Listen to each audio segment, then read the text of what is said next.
Good afternoon, traders. How's everybody doing this afternoon?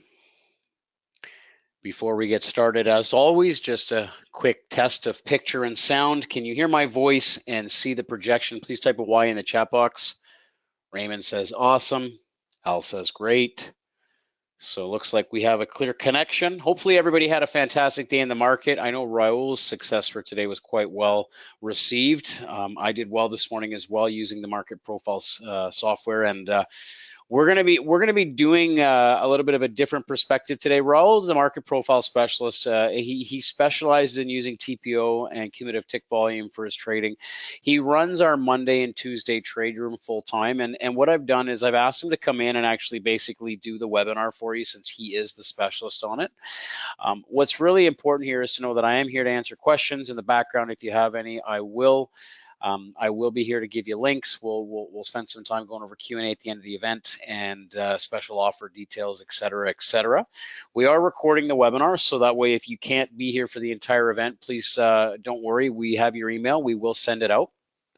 And we'll make sure that you get the follow-up recording tomorrow morning with the emails to the recording, and that way you have all the details. Because what happens is we cover a lot of information, and sometimes it's like a fire hose, right? You know, we turn it on and we give you all the value we can, and we hopefully wow you every way we can possibly do so, and then some. But you know, it's new concepts. A lot of traders in here are new to market profile, and our goal is to get you guys to an experienced level.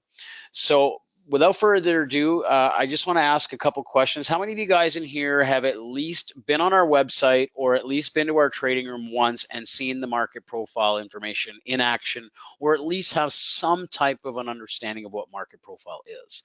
Can you guys give me a yes if you're new, but you have some understanding of it, you're interested in it, but you're still trying to figure out exactly how it can be used? Give me a little bit of feedback here, guys, because I want to understand where you're at as an audience, right? Myself, I've been working with Raul now for about 5 months. It's been great. And you know, his experience level is going to be much more than I could add for you. So the nice part is that you know, he's got specific strategies that he uses, that he's extracting consistent income on a daily basis. Now, Raul trades a large account, so obviously the returns are much larger than, say, somebody starting with a small account. But we do have comparison charts and performance on our live site, so you guys can see the type of potential from a percentage return if you are trading with smaller capital than, let's say, you know, trading with large money, right? So hopefully today you'll see some really good takeaways. And I'm going to pass it over to Raul now so that he can ultimately take it from here. So without further ado, Raul Rivera, everybody. All right, thank you, Sean, for that introduction. So just very quickly, can everybody hear me? Just a couple Y's will do. You know, if a couple people can hear me, I'm sure everybody else can hear me. Yes, perfect. So let's start our presentation here today. So we're going to be talking about the TPO CTV software.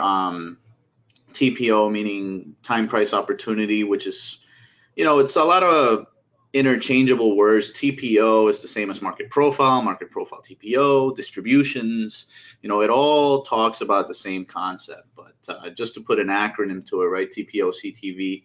CTV stands for cumulative tick volume, which we're all going to go over today. So let's get started here, right?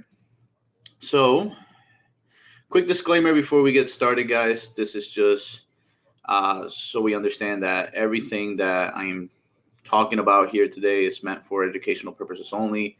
You know, anything I show you guys today is not a recommendation to buy or sell a security and all that fun stuff. I'm sure we've all familiarized ourselves with this risk disclaimer, and we know what we're doing.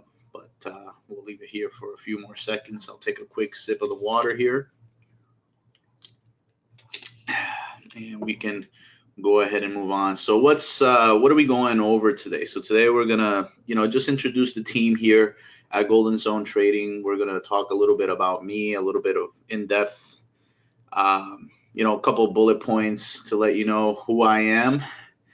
We're gonna go over brokerage statements, which can be found on the website, and I'll navigate with you guys through the website so you guys can see my live trade performance through my brokerage statements. And we're going to go through the overview of a market profile, the TPOs, the bell curves. We're going to talk about distributions. We're going to talk about singular distributions and multimodal distributions. And then we're going to go ahead and go through a bunch of demos on market profile, and then we'll talk about cumulative tick, do a little bit of demo on that. And what's unique about today's presentation is I'm going to show you, because I've been taking screenshots of almost every single trade that was possible for me to take a screenshot for. And I'm going to show you just the power of the market profile and why I've been so successful trading it. So we all know most of our team here, but we got our owner, Sean Kozak. We know him very much. And he was the one to introduce me here. We got in support Mr. Benson, great guy, really good at what he does. We got Michael. He's an order flow and supply demand educator, different style of trading. He runs the trade room from Wednesdays and Thursdays. I run it from Mondays and Tuesdays. Myself here, and Ashley, she's new with us. She's been with us for a few months now, so she's been doing great. She's our marketing chief, and we got a really great programming team and a lot of great updates and new stuff coming out pretty soon. So be on the lookout. We're really doing some great things here at Golden Zone Trading. So a little bit about myself. I studied physics and engineering at Seton Hall University, and that's in South Orange, New Jersey. I'm from New Jersey here in the States. Apparently we're going to get hit with a third nor'eastern. I hope not. But, we suffered a couple of snowstorms. That's terrible. But, yeah, I went to school for physics and engineering, and, I wanted to be either an astronomer or astrophysicist, or some kind of, mechanical engineering, something that I'd like, that's kind of like my passion, and still is. But somehow I ended up trading. But it's funny where life takes you sometimes. I'm a self-made active futures day trader. Everything I learned on my own. I was just like you guys, coming to webinars, learning, picking up a skill here and there. And also, the school of hard knocks, where you just learn everything as you go. Not the best way to go about it, since there's great resources out there, but at the time, that's how I did it. And at least for me, I'm glad I did it that way, because look at where I am now. I can look back and say, I've definitely accomplished something. I've been trading now for 8 years. I started back my freshman year in college, and been trading ever since. I founded themarketprofile.com, which was a website where I pretty much, educated market profile. But since I started teaching with Golden Zone Trading, there really hasn't been much for me to do there. So we shut that website down, and now I teach here with Golden Zone Trading, which is my next bullet point. And I like to consider myself a little bit of an amateur programming, because I like to run a couple computer programs and build them, but I'm still learning, a little bit of an amateur. So let's talk about my performance, right? So this is a slide here with a link, but if you just go very quickly to goldenzonetrading.com on your web browser, all you have to do is just type it into your browser here, and all you got to go is to go to the training little sub tab here. And it brings down this drop menu, and it goes through educator performance. And if we click on that, we're going to see myself and Michael. We're both the educators, right? We went over that, going through the team here, and we can see my performance so far this year. So this is a spreadsheet. Like Sean said, I trade a fairly large account size. I'm very fortunate to do that.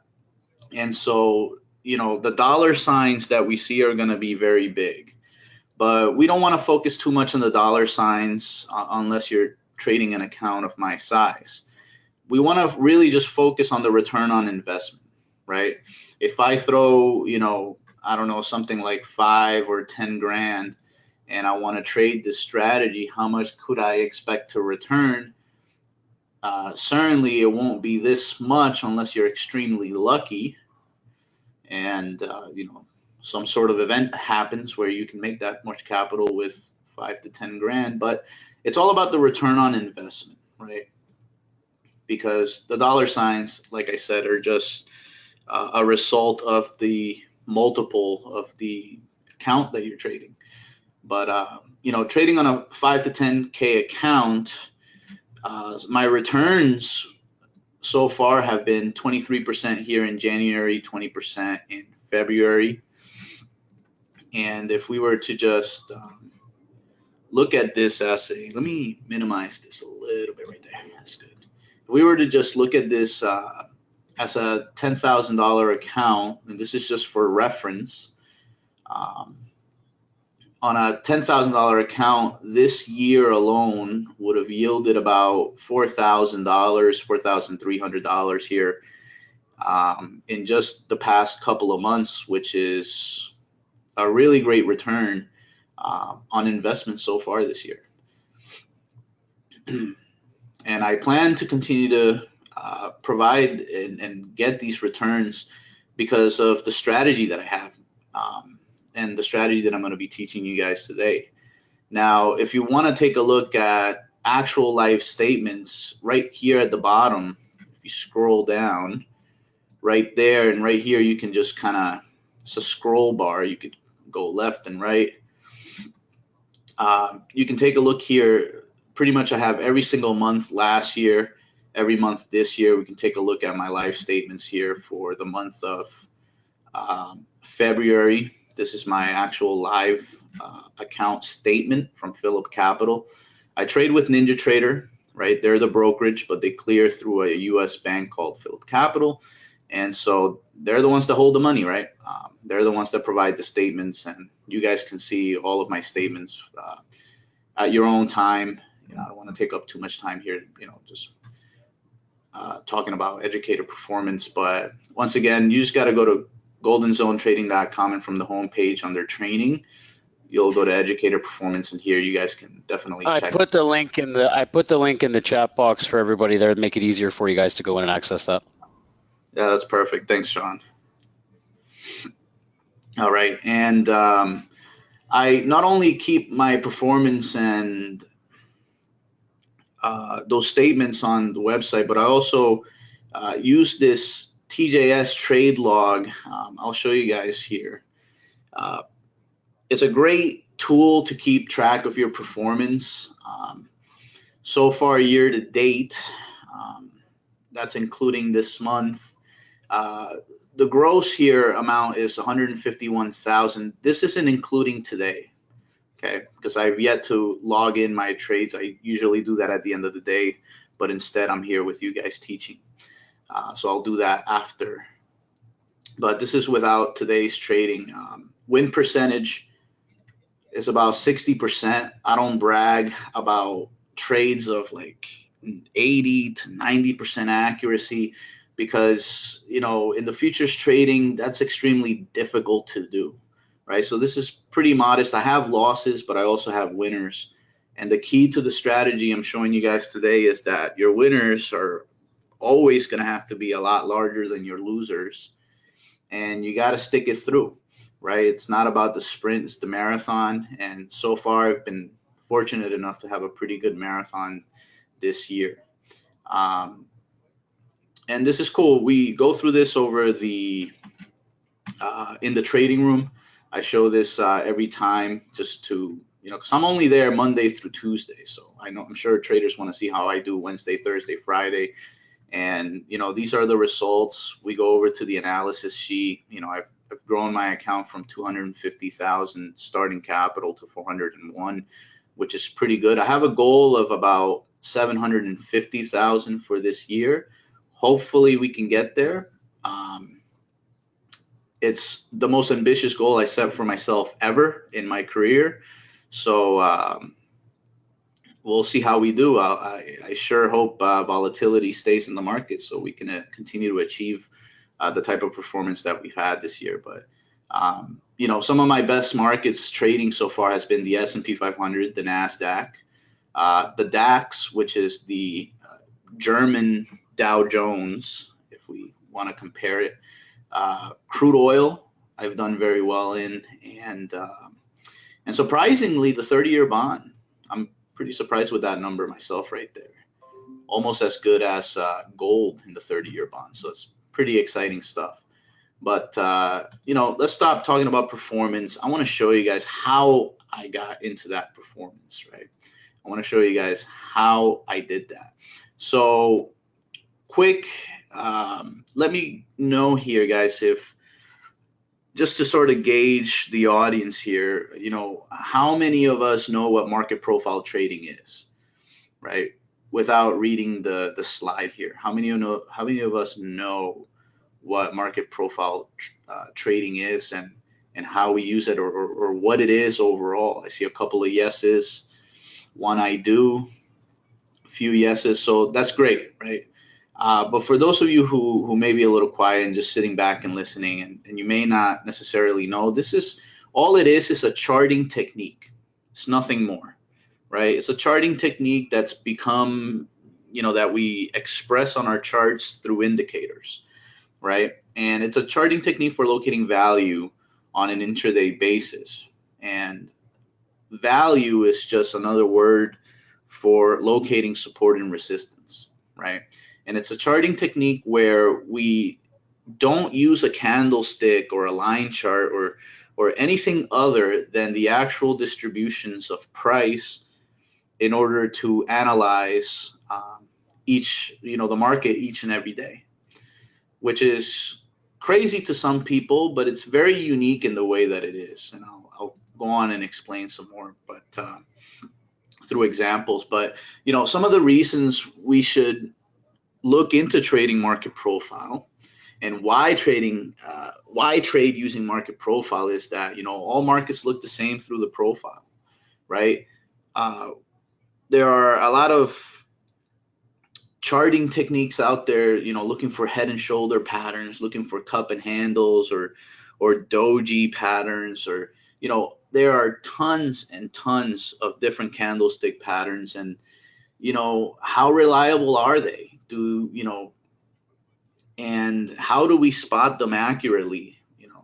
Because sometimes the eye sees what we want to see, but it may not be what it really is, right? So what we're looking at market profile is just distribution of price and the creation of value throughout each individual trading day.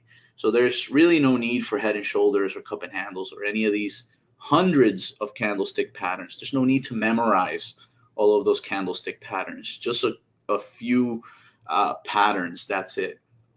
It also accurately predicts direction of the market in both trending and non-trending markets, which is really important because there are many indicators out there and many systems that thrive in only one of these conditions, trending and or non-trending. The market profile can be used in both trending and non-trending markets. There's no discrimination. You can pick the one that you want to trade the most, or you could trade both. There's a very high degree of accuracy when it comes to trading with the market profile. This is by far my absolute favorite, so I'm just going to create a bigger star here. It is hard to unintentionally be on the wrong side of the market. We can see what direction we will take accurately, okay? And not only that, but I'll just jump down to the last bullet point here, but the hedge funds, exchange members, proprietary traders, okay, big institutions, they use the market profile and a techniques like the market profile in order to analyze through distribution and value specific markets that they're looking to target, right? So if the hedge funds, the exchange members, the proprietary traders, the institutional traders are using market profile, then through the technique of the market profile, we should be able to see exactly where they want to place their trades well ahead of time. So it is hard to unintentionally be on the wrong side of the market. It's pretty much my favorite bullet point there. Another reason here, it's reliable, right? And it's valid. It's another word I should probably throw in here. Validity. Okay, it is valid. It's reliable because others get the same answer that you do, right? If I throw in a chart of Apple stock and I ask you guys to, find trading, candlestick patterns like head and shoulders and cup and handles, and I ask you guys, hey, can you find it for me? I'm sure if I put 5 guys in 5 different rooms, they'll all come out with 5 different answers, right? Because it comes down to just what the eye wants to see, but an opinion on what a head and shoulder should be or what a cup and handle should be, right? But this type of trading market profile is so unique and simplified. It's reliable because everybody gets the same answer, right? 2 + 2 = 4. We know that to be reliable, right? We know that it equals 4 because it is to me as it is to you, and that also shows a sense of validity. We know that 2 + 2 = 4. It doesn't matter how we think about 2 + 2, whether we use our fingers or we count apples or oranges. We know that at the end it's going to come out to 4. So it doesn't matter how you process it, the answer is always the same. And it is to me as it is to you. That's the beauty about market profile. And it also pinpoints true levels of support and resistance based on balanced value. And this is extremely important because this is pretty much one of the fundamental blocks of the strategy I'm going to be showing you guys today. All right. Now, why should we consider the market profile, right? A lot of people think it's difficult.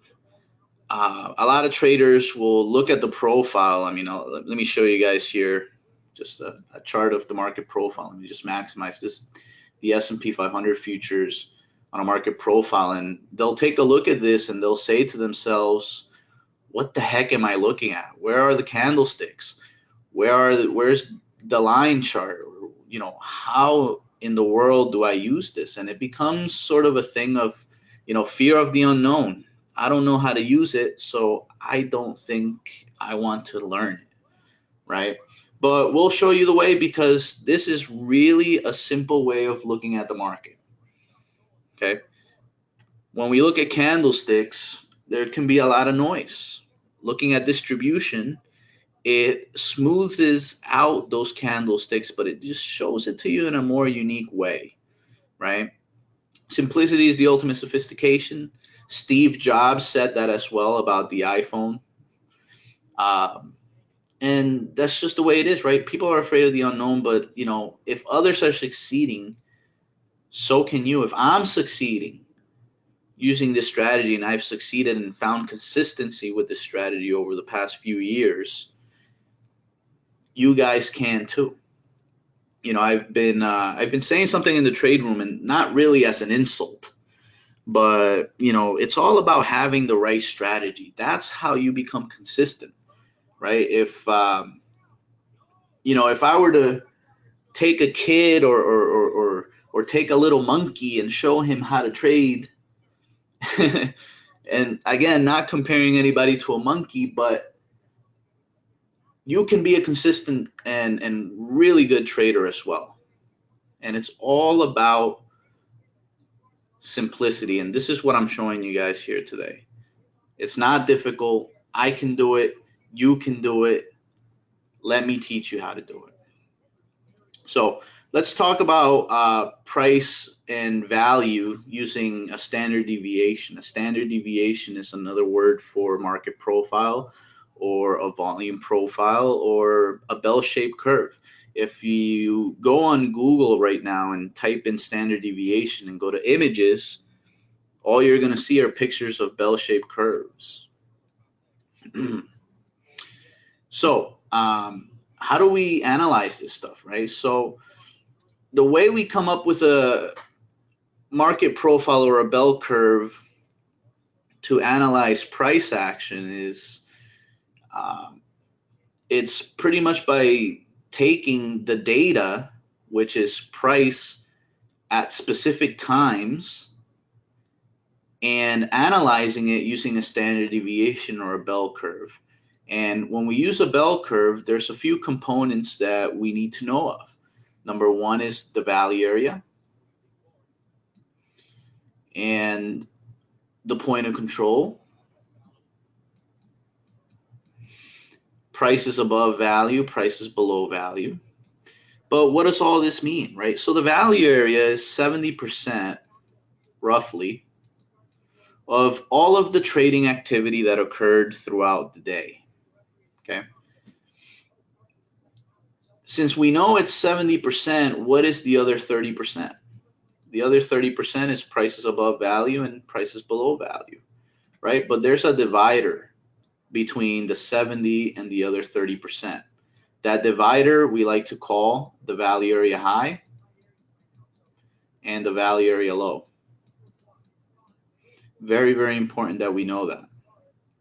The point of control on a distribution, it's the highest point or the price that traded or that had the most trading activity. There's always going to be one specific price every single day that traded through the most time. So if we look at this line chart here and we say to ourselves, well, okay, this looks like a chart of price, right? We got price and time, and it keeps trading around here, right? And then it goes down here, and then it goes a little bit here, and then a little bit above. And then, we notice that a lot of time was spent in this section, these prices, right here again, and then right here again. Whereas down here, we traded only this much, and over here only this much, right? So the value area, like I said, is 70% of the trading activity in the market that you're looking at. So the value area is created when we trade at least 70% of all of the activity inside a specific range of prices. And this develops throughout time for the entire day, because at some point, the value area could have been down here or maybe up here. But at the end of the day, once the bell has rung and the markets are closed, the value area is defined for that entire day, and the value area high, the value area low, and the point of control. Make sense? 70% of all the trading activity. That's the creation of value.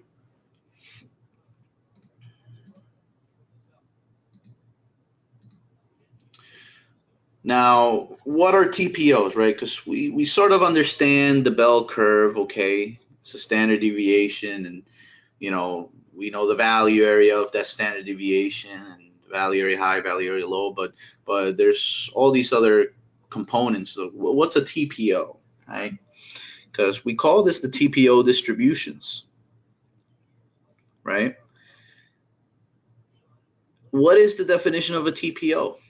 To me, it's a little misleading, because what it stands for, it's not necessarily what we really use it as, right? It's a clever, unique name, but it really doesn't stand for what it means, right? What does time price opportunity mean? What is that? Well, here's my definition, okay? And here it is. TPOs are variables assigned to a price range throughout a specific period of time, okay? It's a variable assigned to a price range throughout a specific period of time. That's all it is. Now, the market profile operates efficiently and accurately using 30-minute time periods, okay? That's your price range through a specific period of time. The time is 30 minutes. Each of these 30 minutes periods is labeled with a variable, right? That's your TPO, because each one of those variables we like to call a TPO, okay? And it can be a set of numbers, it could be shapes, or the most popular TPO are letters of the alphabet, right? So if we take a look at this example here, we're going to take 30-minute periods of time. 9 a.m. to 9:30 a.m. is a 30-minute period of time. I don't think there could be an argument about that. Okay, it's a 30-minute period of time. So let's assign a letter to it, or a TPO. Let's assign letter A to 9 to 9:30 a.m. 9:30 to 10, another 30-minute period, let's assign it letter B. And then from 10 to 10:30, letter C, 10:30 to 11, letter D, so on and so forth, letter E, letter F, and we keep going until the market's closed. So remember now, the futures open at 6 p.m. Eastern time and they close at 5 p.m. Eastern time the following day. So there's a lot of 30-minute periods taking place throughout this 23-hour period.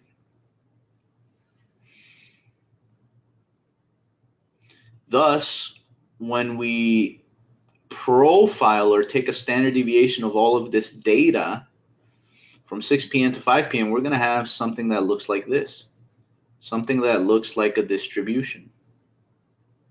And we analyze it with the value area. So on this day here, on this image, we can see that prices, this is where prices travel through. But where did prices trade through the most? Or at least 70% of all trading activity, where did it happen? It happened at the value area. From here to here. Okay. This is the value area. Here's the value area high, because that's the upper extreme of the value area. Here's the value area low, because that's the the lower extreme of that value. Okay. And we can notice too, because there's a sudden buildup in letters or TPOs at this area, and not so much over here, right? Let's go back to our previous example here, or previous slide. Check that out, right? A lot of the trading activity in this line chart occurred right here, where the belly of the profile is biggest, and up here and down here, not so much, right? Same situation right here. Here's where we had the most amount of trading activity, and down here, not so much. Now, how does this stuff build over time? How come it climbs on top of each other? I'm going to do a quick little demo here. So we're going to start with letter A. Let's say letter A, we're using the S&P 500 futures, and let's say we start at a range here of 2,800, and from 9 to 9:30, we trade a 1-point range, right? 2801. Kind of did this backwards. Let's do it this way. 2,800 to 2801. That makes more sense. So we know that there's 4 ticks to a point. So there should be, in theory, 4 letters, right? So letter A, 2, 3, 4. Okay. That's between 9 and 9:30. Well, now from 9:30 to 10, let's say we open letter B at 2,875. Letter B begins right here, and it trades lower, and then lower, and then it trades below 2,800 at 27.99.75. This letter B transfers over here underneath letter A. Let's say now letter C comes around. Letter C opens here, trades up, trades up, trades up. Boom. Letter D trades here, here, and then it just continues building up. So you guys see what I'm doing? Then letter E, right here, here, here. It starts building up and it creates this distribution. That's how this all sets up. This is just for reference, guys. I mean, I just decided, hey, let's start at 9 a.m. It doesn't really matter if the S&P 500 actually starts trading at 6 p.m. Eastern time. 9:30 is the open outcry, but the futures start at 6 p.m. So in about another hour or so, you'll see the futures open. Right now they're closed because they're, rebalancing the portfolio and blah, blah, blah. Right? So this is how it works. They all build on top of each other. So figure you have 23 hours, right? 6 p.m. to 5 p.m. the following day. 23 total hours of 30-minute periods, all climbing on top of each other. That's why we see all these letters, a bunch of them. Just like this. But, it's one thing to just see a picture of it. Let's see it live in action. I have a video here for you guys. Let me pull it up real quick here. And it's pretty enlightening on how this all works. So let me go ahead and open this video here. And we'll start watching. So pay close attention. And this is a market replay of the 30-year bond through the profile. So this takes place November 23rd into the 24th. Okay. And the current time of this is 8:45 p.m. Eastern time. Now notice the letters will continue to build on top of each other. If you notice to the left of the profile itself, right there, you see a black vertical line and a blue vertical line. The black vertical line is the value area of the market profile, and the blue vertical line is the value area of a volume profile, right? Volume profile and market profile are profiles, but they use different data in order to plot. So here we're seeing, we're starting to build up. This is 3 a.m. in the morning.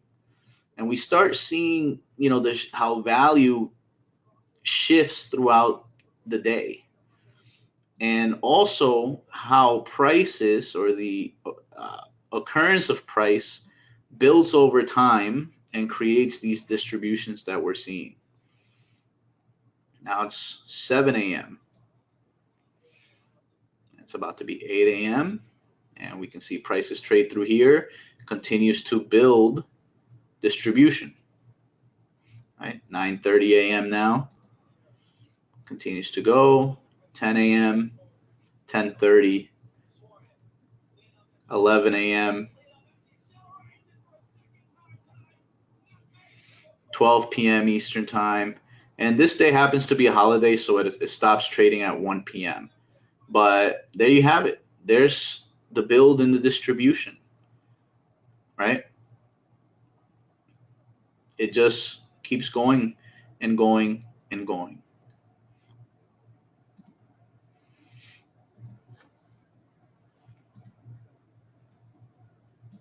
So let's get to the real though, right?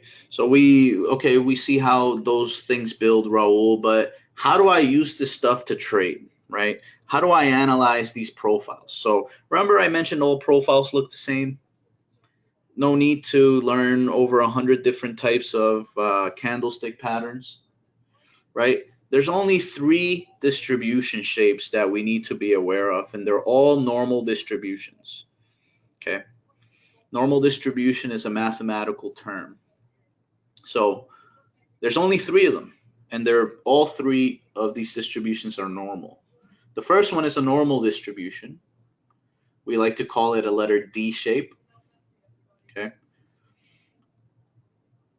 The next one is a positively skewed normal distribution. We like to call it a P shape.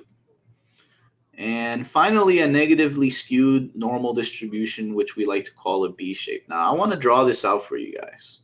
Okay, let's draw it out. So let's draw a bell-shaped curve, just like this, right? Pretty even across, right? Let's say we just divide it in 2. Call this side positive, this side negative, okay? If I'm looking at a positive skew, what I'm talking about is a distribution where the larger bulk of the distribution is on the positive end of the spectrum, and a negatively skewed distribution on the negative end of the spectrum. Normal distribution is equal across both sides, positive and negative. So this is what we're looking at here. Normal distribution, positively skewed, negatively skewed, right? And we call these singular distribution profiles. And the reason is they have one visible mode. So let's go back to school here. Let's go back to middle school. How many of us, just give me a yes or a Y or an N if you know the following: mean, median, that's right, you guessed it, mode. So how does this translate into market profile or volume profile, right? Well, the mean, we know that to be the average, right? Some of us call this VWAP, right? Volume weighted average price is a fancy name for the mean of the standard deviation of a distribution, right? We have the median. This is the most middle.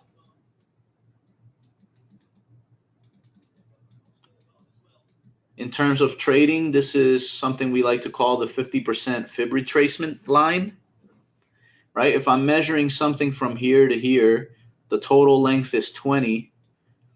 What's the median? Half of it, or 50%. There's your fib. So that's the median. And then the mode.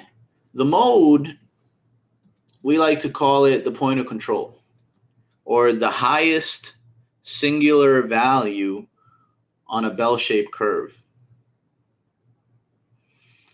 So singular distribution profiles or normal distributions have one visible mode only. So here's the mode, right? Highest point, here's the mode, and here's the mode. There's no other mode challenging, right? There's no mode to challenge these. Normal distributions have one visible mode only. So let's take a look at these singular distributions. So the D-shaped distribution is simply a normal distribution. The reason we call it a D is because of its resemblance to the letter D from the alphabet. So what does the letter D mean? This is a non-trending consolidation pattern. We like to call this a balanced market. And the idea here is to look to get long below value and short above value. The best location to take these trades is at the edges of the market. So we want to be long just below the lows, and we want to be short just above the highs. Okay, and this is my absolute favorite distribution to trade because I can play both sides of the market. I can play the short and I can play the long all within one day, if the market gives it to me, right? So this is what's called also a mean reversion trade, right? We get a little bit too extreme in one direction and we revert back to value.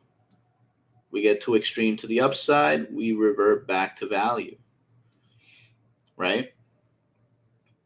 So this is a consolidation pattern. What does a consolidation pattern look like if we were looking at it on a line chart? It would look something like this, right?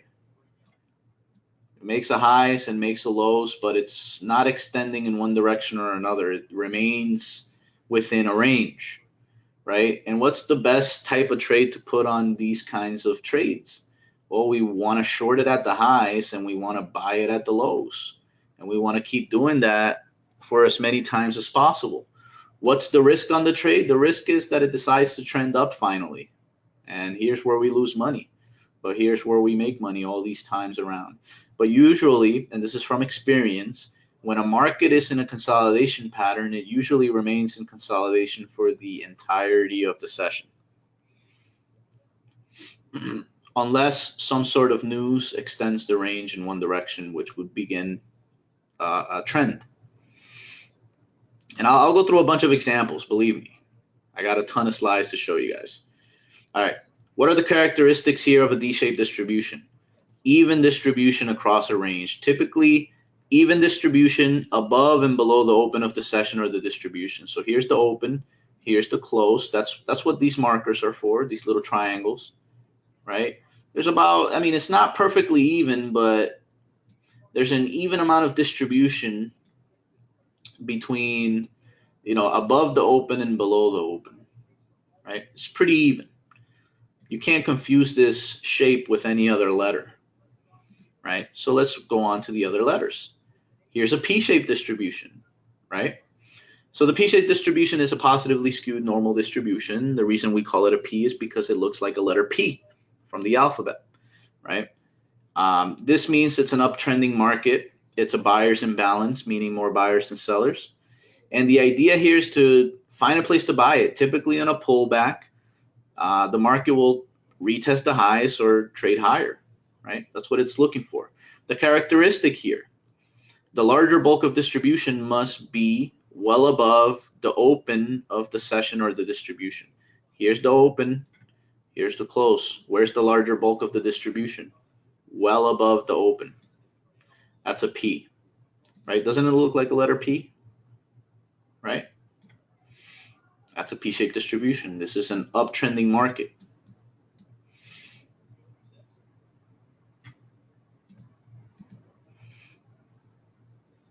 If I see a P-shaped distribution as I start my day trading, I can assume with a degree of accuracy that we're going to want to push higher, right? Because what's the idea? Retest the high or trade higher. So if I ever see a P shape, I could assume that, hey, the market wants to continue to trade higher. Let me look for the long side.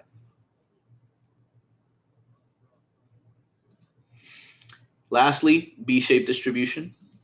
Okay, the B-shaped distribution is simply a negatively skewed normal distribution. The reason we call it a B is because of its resemblance to the lowercase letter b, not uppercase. Okay, do not confuse it with an uppercase B.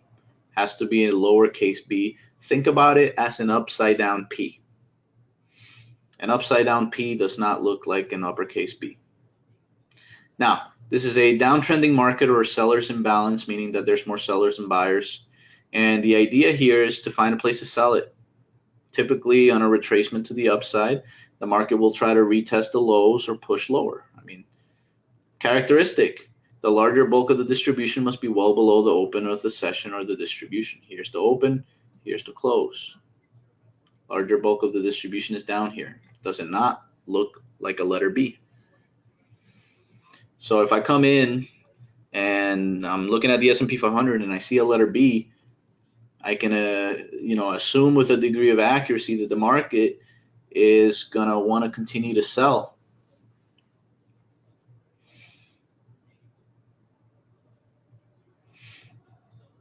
With a P, I think it can buy.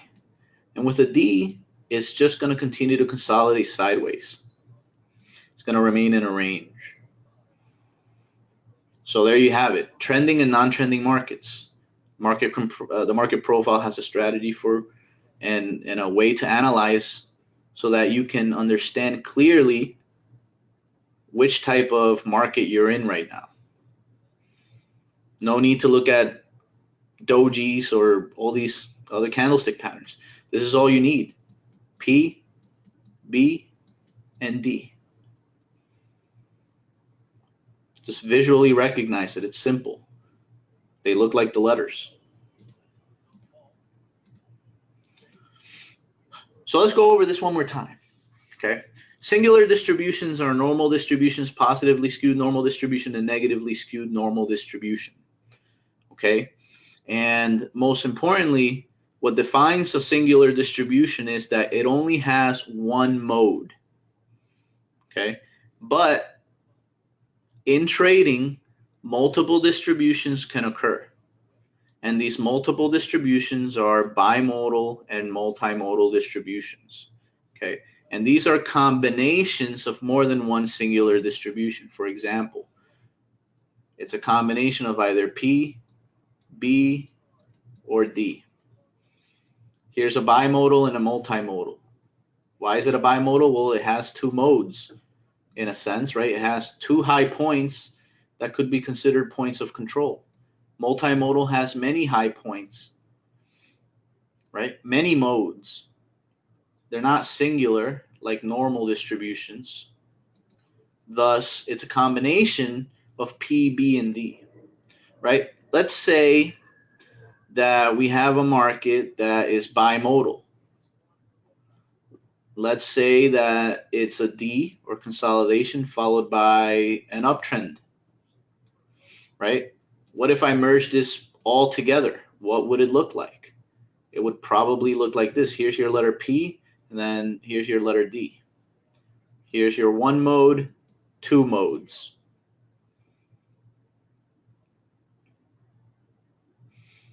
Right? Let's say I had something like a D followed by a B, followed by a B, followed by a B. What does this mean?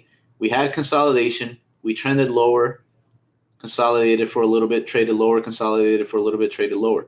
What if I were to merge all of this back together? This would look like this. Multimodal distribution. So you guys see how it's a combination of more than one normal distribution? Bimodal and multimodal. It's a combination of more than one. The market never gives it to us that easy. That's just a normal distribution. So multimodal distributions occur for two reasons. The market is trending in one direction, okay? In the case of a P shape, maybe followed by another P, right? Uptrend. It continues to trend for the rest of the day. Or the market was trending in one direction and reversed into the opposite trend. Let's say we had a P, uptrend. Suddenly we get a B, downtrend. Intraday trend reversal. Merge it all back. What does it look like? Well, both these scenarios are going to look like a bimodal distribution. Those are the only two reasons we will ever see a bimodal distribution or a multimodal distribution. Now, I see a lot of questions here. I'm not necessarily trying to ignore you guys. I'm trying to get through a lot of the material here. But let me answer a few here. Are you trading the current day distribution or prior day's distribution? I'm trading the prior day's distributions using the value for support and resistance, which I'm going to get into shortly. If one trades the cash open, is there enough data from the three distribution shapes by 9:30 a.m.? Absolutely. That's the beauty about the futures. They open at 6 p.m. And let's say we start looking at markets around 8 a.m. You have all this time for the profile to build a distribution and you to decide how you want to play this trade or this specific market. You'll see already whether it's bimodal, multimodal, or normal distribution. So by 9:30 a.m., absolutely.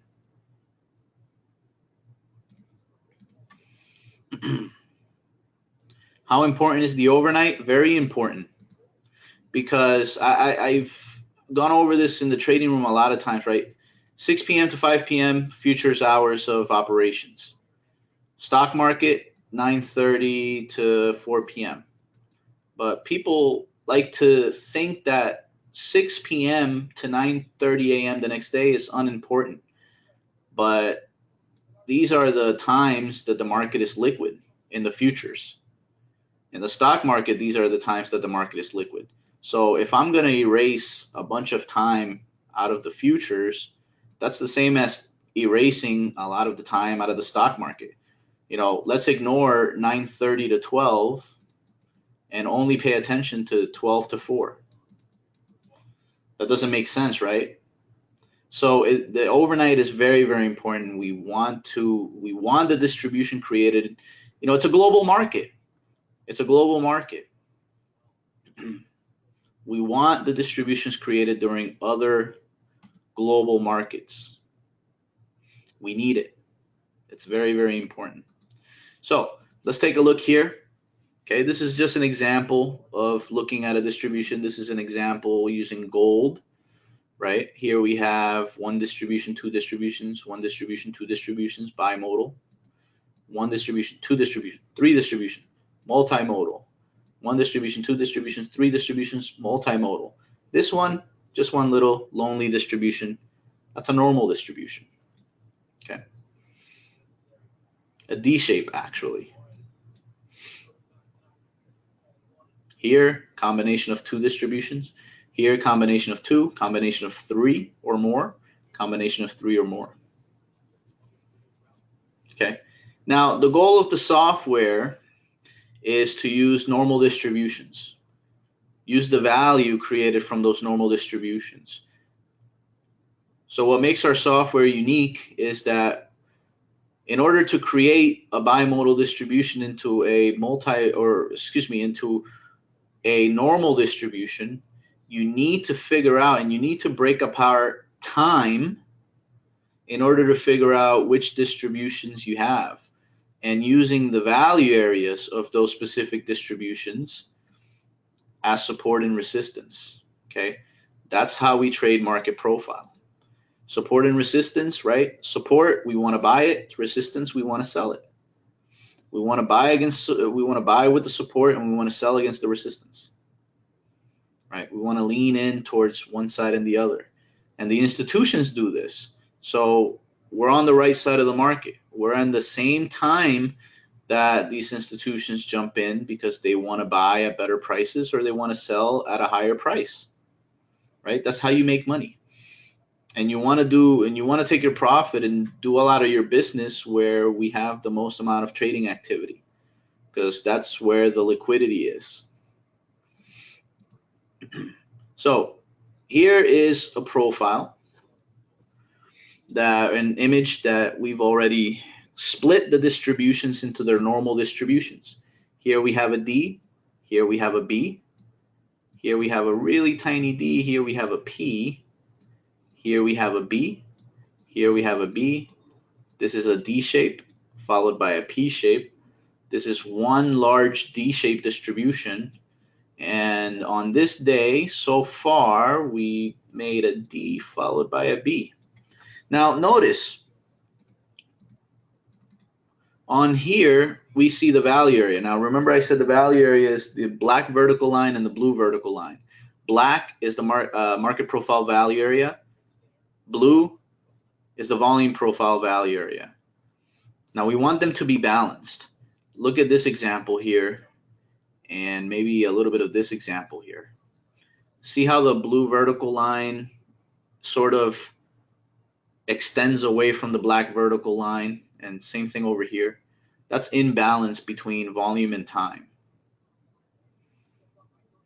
Here it's pretty balanced. That's okay. Here's pretty balanced, right? They're within their own range, not spreading apart from each other. And obviously on this normal distribution, we see that we have a balanced distribution there as well. Well, let's take a look at what happens when we split distributions into normal distributions, right? Every single one of these normal distributions, the value area is balanced at all times. And that's something you'll never ever be able to achieve by just looking at a bimodal or multimodal distribution. Value is always going to be slightly separate from each other, from both time and volume. The value of those two components are going to be separate because they're two completely different profiles. The data that we use is different. Right? One uses time, the other one uses volume. That's the difference. But we want to use them together. It's extra confirmation when we're taking a look at value areas. So the idea is to sell resistance created at value area highs of normal distributions and buy support, which is created at the value area low of a normal distribution. Right? So here, for example, we created a value area high here and a value area low. On this distribution, we want to follow along the next day. We want to buy the value area low. We want to sell the value area high. Right? Now, it's hard to keep track of the profile. So we have this feature called hybrid mode, which shows you the same thing, shows you the profile in the background while also showing you the candlesticks. So let's take a look at the reaction to price at value.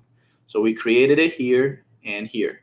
Okay, next day, we come right into the value area, we reverse higher, come into this value area, we reverse lower, right? For the rest of the day, we just continue to move lower and lower and lower, right? On this day, we created value here, here, and that's it.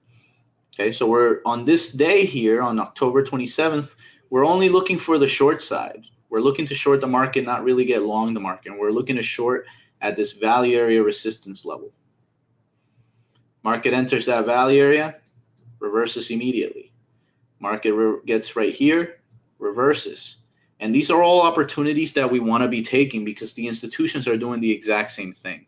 We want to trade with them and not against them. I've never heard, you know, I could pool all of our money together and we can go and try to fight against Carl Icahn, and we're always going to lose. There's just no way we're ever going to win against these institutions. Let's trade with them rather than against them. On this day, we create value here and a value area high, resistance right there, support right here, this green line. Market trades lower, right to the support, reverses, does its thing, right to the resistance and reverses. Now, this little reversal here, it wasn't that much, but whether you get a large reversal or a small reversal is still an opportunity to make money. Okay, there's an opportunity there. We created value here. The following day, we drop like this. And on a drop like this, most of us are freaking out and we'd rather sell it. Well, the institutions are looking at the opposite end of your trade, as they always do. Here's where they start buying. Okay.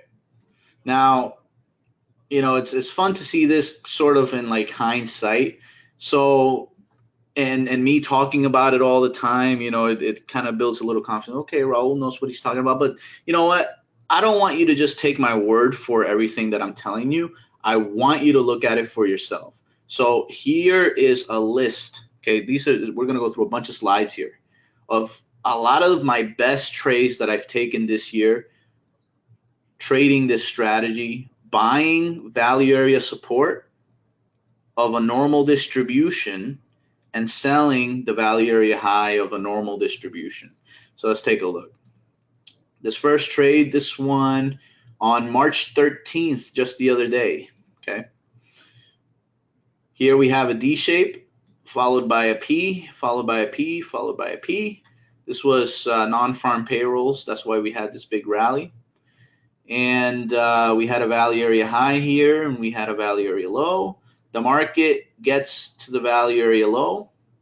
What am I doing? I'm buying.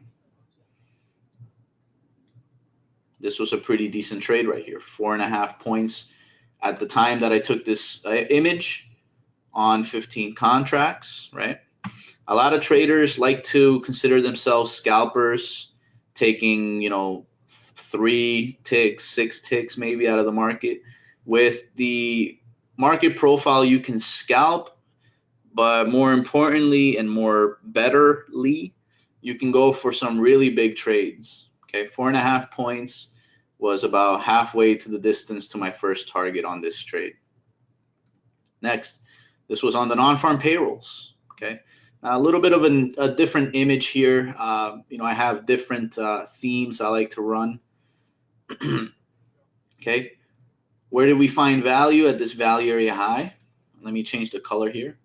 Value area high. Well, Raul, that's kind of hindsight-ish. How did you get to that spot, right? So we want to sell value area highs, right, of singular distribution. Well, here's a value area high, but that one was tested on this day, and look at what happened. It traded lower, right? Here we have like a big cluster of value area highs.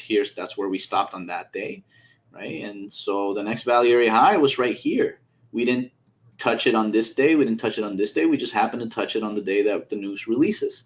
So what do? I come in, I try to sell it here. I get positive slippage to help me out, and I'm up 4 points here on 15 contracts in the S&P. That's a great profit right there. Now, I'll tell you right now, I broke even on this trade. Why? Because we can kind of see what happened on that day afterwards. It just broke out to the upside. So I had to take a break even.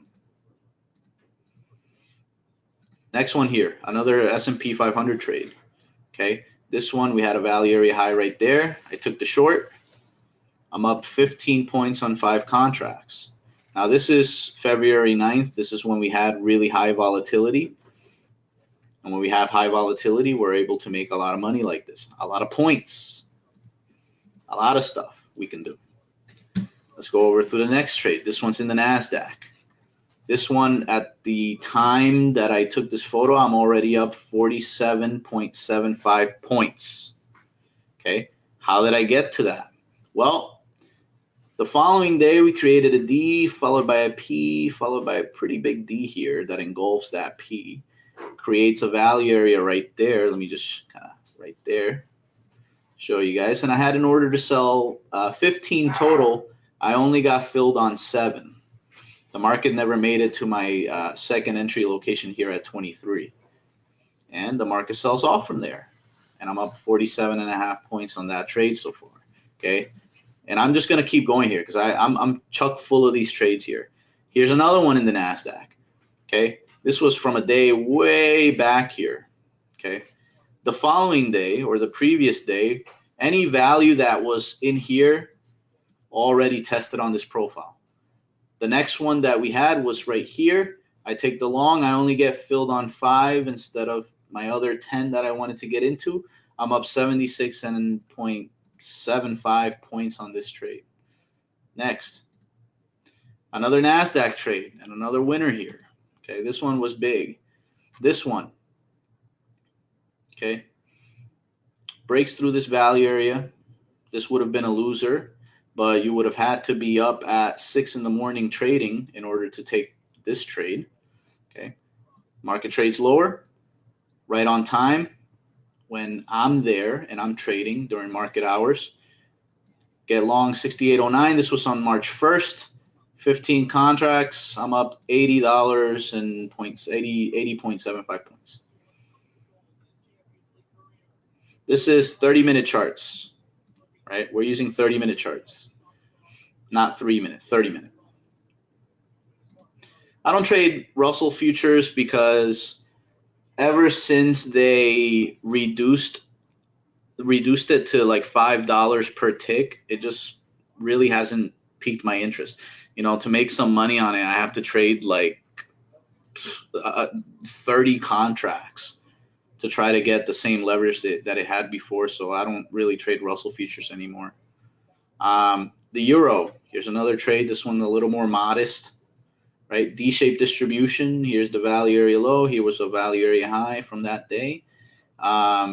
Take the trade, 10 contracts. I hit a target on that one. Worked out really great. That's in the euro. This one, another trade in the euro. Okay, we got a value area low right here. Market comes down right to the value area on 15 contracts. I'm up 7.5 ticks, which is actually about 15 ticks in terms of euro. So that worked out very nice. How did I pick that spot? Here's a D, followed by a B, followed by a P. Using the value area of that P, that's where I decided to put a buy limit order. Get filled, get paid. Next one. And I'm just, again, I have a bunch of these. This is pretty much all of the trading I've done all year. This is why I'm doing so well this year. Market profile. Okay. Here, this right here, this, forget what happened here, but this was before I got to trading. Okay. Before the market opens. Trades lower, but nonetheless, there was an opportunity here to make money because as soon as it enters value, you can see right there, there's it entered there, it left a little bit of a tail. So from around 20 to 40, that's about 20 ticks on that trade that could have been made. But I entered in here at on the second chance at the second level of value. 5 contracts is, 10 contracts is what I traded here. I just had hit my first target. 5 contracts there. My other 5 was up here. 54 ticks at that time, right? So it's really, really big home run trades that we're looking for almost on a daily basis. And it's possible, right? I know that when we're scalping, there's a high probability and that there's a high frequency of small trades. But when it comes to this type of trading, we're looking for some nice home runs with a less amount of frequency, right? Less amount of trades, but big profits on each trade rather than a ton of smaller trades with smaller profits. right? Different philosophy, but a profitable one when we use market profile. This one's on the DAX. I don't know if anybody here trades DF DAX. This one had a value area here, comes in. I get long one contract here. This trade good for 72 points. I did hit my target on that day. Was a little over 100 points on that trade. Next one here. Different day. Looks a little the same. Creates a value area low here. There's a value area high here that was tested in the overnight session. Right there. Sells. Comes out to this value area. Buys. I'm up 102 points on that trade on 2 contracts. Okay. Natural gas. This one, value area high on this P-shaped distribution. Remember the strategy. Sell value area high on normal distributions. A P-shape is a normal distribution. Market gets there. I'm short 20, and I'm up on this one about $6,900. Okay, $6,900, that's about 30-something ticks on the high end of 30-something ticks. That's not bad. That's about $300 per one lot. That's really good money. Okay, this one here, gold. On this day, I made 10 points on 10 contracts, which is 10,000. And on this day, I had the possibility of making 30,000. But I was being modest. I'm like, I didn't think it could happen, but it did. On this day, it dropped from here and it rallied about 30 points off that low. Unbelievable. Really great trade. Comes down right to value. I didn't split this one, but this was a value area low. I got in, took a little bit of heat. The rest is history. Okay. Here's a couple of trades just side by side, how I have it on my workspace. This one here got long at this value area low here. 20 contracts. I'm up 8 points in the S&P. Okay, this was recently, February 2nd. Great volatility. A lot of possibility to make money. Same idea here. Got long at this value area low, up 36.75. Okay. Here's another trade based on value. And this will be the second to last one that I show right now. I know we're going through a lot of these, and I want to show you through live examples as well. Okay. This one's in gold. This one was on the 7th. Comes down to this value area low on this tiny little B-shaped distribution. Good for 2.9 points at the time of me taking this photograph. Okay. Here in the euro, same exact thing. Here's a value area low on a B-shaped distribution. Got in. Took my first target here, and at the time of taking this photo, up 8.5, which was about halfway to the 16 ticks that I had on this trade right there when I exited half my position. And then there are times, and this is just me kind of, being a little nuts, but sometimes we need to trade like the institutions do. Okay, this was my best day of the year. Okay, I'm showing it here to you guys. My best day of the year, I made $30,304. Okay, but look at how wild I was trading. Okay, trading like an institution. 40 contracts a piece here in the S&P and the NASDAQ, up 28.25 here and 6 here in the S&P. It's my best day of the year. And this was only 14 days ago. So it was it's been a really, really great year so far. Now, I've shown you only winners because, who wants to take pictures of their losers? But let me show you here, okay? Because I like to think I want to always be as transparent as possible. But I take some losing trades here as well. Let me maximize this a little bit, okay? This was the other day here. This was last Tuesday, actually, just yesterday. Down 6,000 here in the DAX, 3,000 here in the DAX, all within the same day. I pretty much down 10 grand on the DAX yesterday, but I made up for it with all these other trades. Okay, so I take losers. I have losers, guys. Right here, $3,200 loss, $1,800, $2,000. Again, don't pay too much attention. I wish I had a percentage of the trade rather than a dollar sign, because I trade a large account, right? So it's going to show a large dollar sign. 5,000, 162, 5,000, 4,000, 1,000, 2,000. But then, you know, we also want to look at the winners. 750, 3,500, 2,500, 15, 11, 37. You know, a bunch of little small winners here. 16, 15, 18, 43. Okay.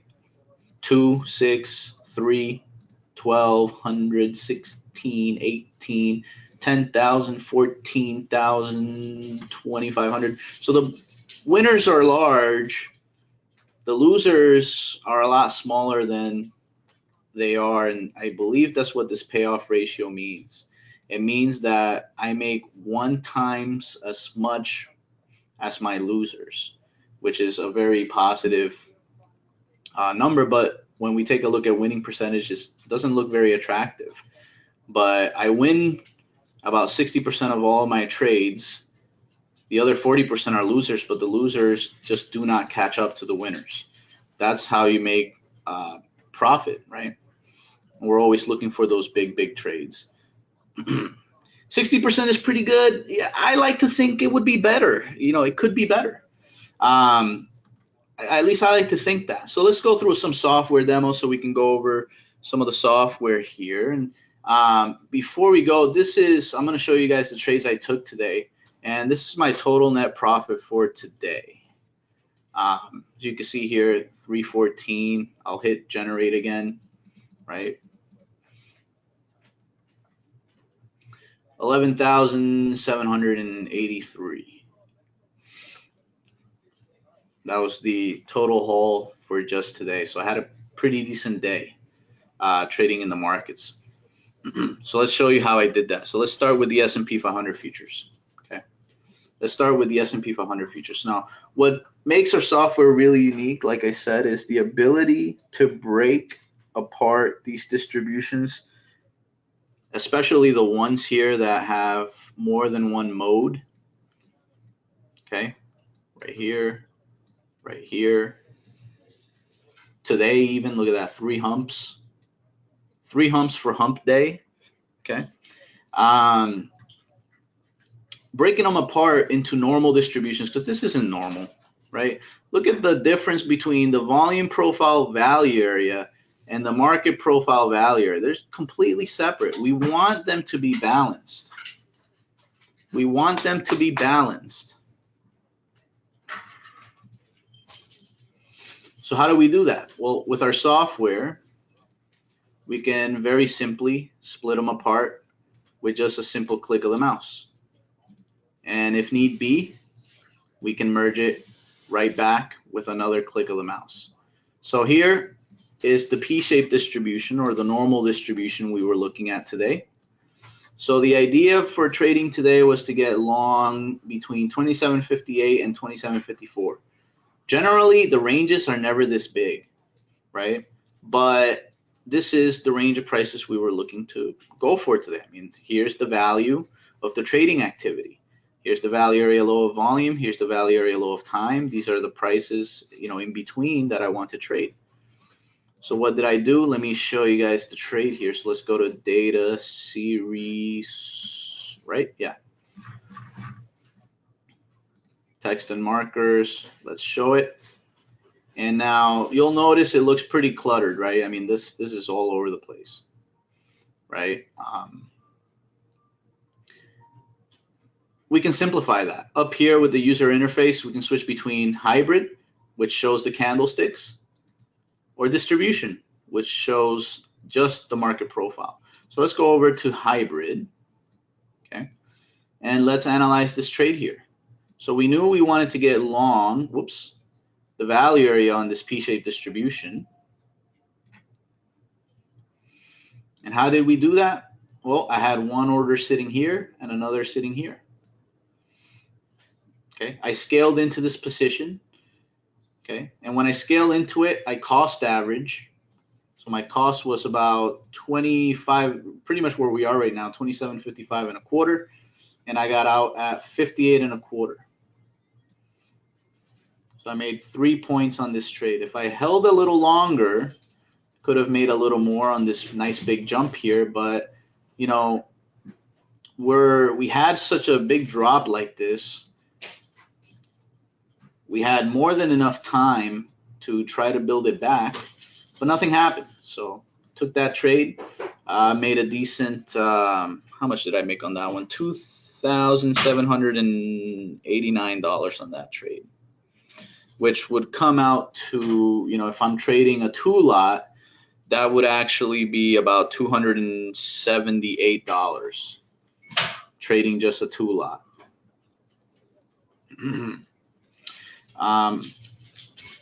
Yeah, at the moment I'm trading the account. I reset the value of the account to 250,000 every month, and at the moment for this month I'm at 297. So, you know, yes, it gives me the ability to trade in large contract sizes, but what if you don't have that ability, right? Well, you need lesser contract sizes. So if you're trading a 2 lot, this trade right here brought in about $278. Did I say? Yeah, 278 bucks.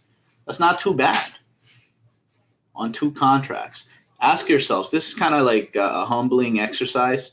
Ask yourself, how many hours do you need to work to make $278 if you got paid a really nice, modest $25 an hour? And here we only did it within an hour and a half, right? So that's right there.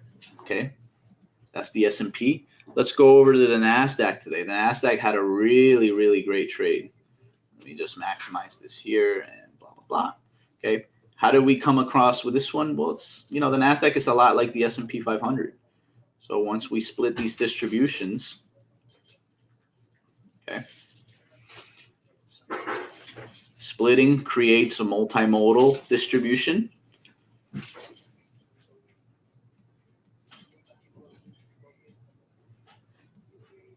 Okay, into normal distribution. So the value area here is what we wanted to use for today. And I mean, shocker, that's where the market decided to slow down. So let's go over, let's switch it to hybrid view and look at how this happened. Market trades down into that value area, immediately corrects. And you know why? Because the institutions are in here buying it. Okay, this is how they trade. Yes, they do a lot of business in here and in here and in here, and they probably induced this rally here, and they created this little bit of a tip-off, sell-off here too. But in terms of market profile, where were the institutions looking to buy? At the exact same area that I was looking to buy. So let's take a look at the trade here. Let me switch over to data series here. Text and markers. There we go. Here's the trade. I was only able to get long 8 contracts in this one. I had 16 contracts total. I had 8 here and 8 here at the top and the bottom of the range. But as you can see, I only got filled on the top of the range. 8 contracts. And I hit my first target and second target all within that same 30-minute period. And on that trade, I was able to make $2,400. Okay. On a 2 lot, that would roughly come out to be somewhere in the range of $120 something just on that trade. I think actually a little more than that.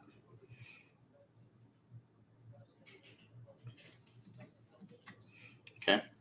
Let's go over just one more here. Let's go over the crude oil chart. So today we had inventories, right? Let's just maximize that. We had inventories today. Okay. How did I come up with these distributions here? Well, we got to split the distributions, right? So I'm just going to go ahead and split. So here's the first distribution, right?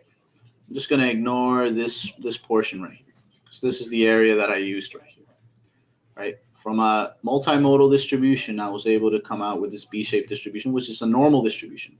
Here's the value area low. Okay. Next, on this one, this was a humongous uptrend day. We remember this on March 9th. We could go ahead and split this as many times as necessary. Okay. So on and so forth until we complete normal distributions, one mode distributions. Notice the value area for each. So we were looking to buy right in here and right in here. Okay. At the time, the market was only trading up here. So well in advance, we already knew the areas we wanted to buy. Now this one's a little bit more advanced because of the inventory market, right? So we had a little bit of extra movement per se. Market moved lower, takes out this area, and then reverses higher. Okay. And that's an expected behavior when you have news, because liquidity dries up and the market can trade quickly.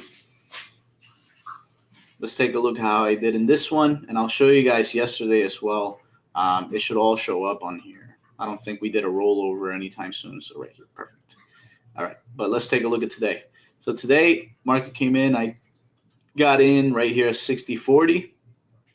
Market moved nice and quick. I got in at a better price than the value. And then right here inside of value, another few contracts. Right, so my average price is in between that, and I'll tell you it's 60.30. Right, I get in at 60.40 and 60.20, the middle, the average, 60.30. Take my first target here at 60.55, and unfortunately, they love to do this. I was trailing up my stop, they took it out, and then they decided to move it higher. So, I mean, how many of us does that happen to? It happens to everybody. It's the worst. Oh boy, but we can't complain, right? Because if it makes money, it makes money no matter whether it goes to the moon following your stop. Do I find that rollover weeks affects results? Maybe a little bit. It definitely affects the value area. So if we roll over, we're going to have to redo our homework and redo our splits in order to find the value area creation and where it happens. So the stop on this specific trade was at 60. I was willing to risk 30 cents on this trade. This trade itself brought in 3,924, and I'll show you here through the market analyzer. Pretty much here's the trade in crude for today. That's the profit there, there, and there. And this one, it was a 20 contract trade. So if we divide this by 20,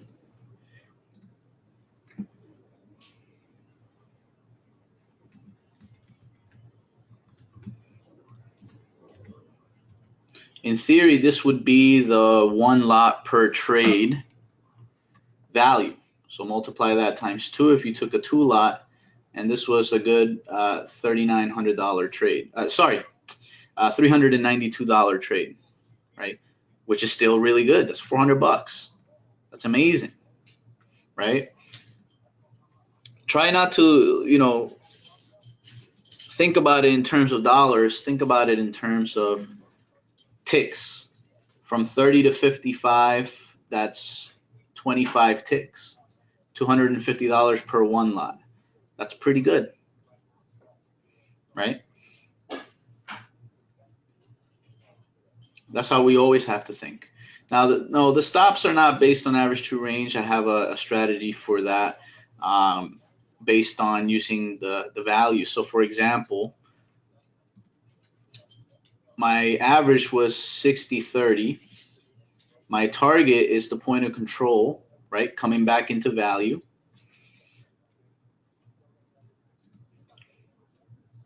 So my first target was right there. You can see that.